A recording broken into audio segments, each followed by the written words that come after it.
I was in my early 20s. He had the power potentially to fire me if this didn't go well. So it was a really high stakes conversation.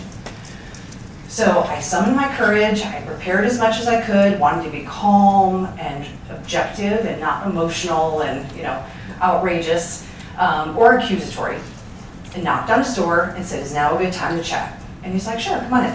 So I sat down and I described his behavior, what I was seeing him say, how he was approaching things, and I let him know how it made me feel. I said, "I feel demeaned, I feel less than as a part of this team when I hear you make those comments on a regular basis. And my ask is that you stop making them."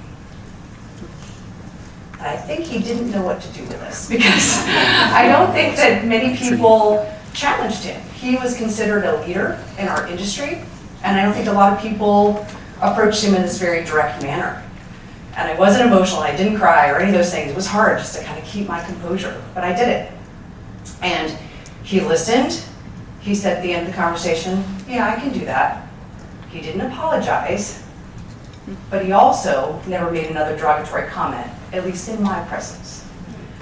But I got what I wanted, right? And I learned that day that being courageous and addressing these situations head on really is its own superpower, right?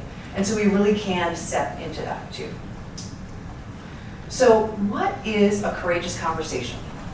The way that I define it is really initiating a conversation that you would rather avoid altogether, right? It's just a tricky conversation that it could be around an undiscussable topic, something that's really challenging to bring up.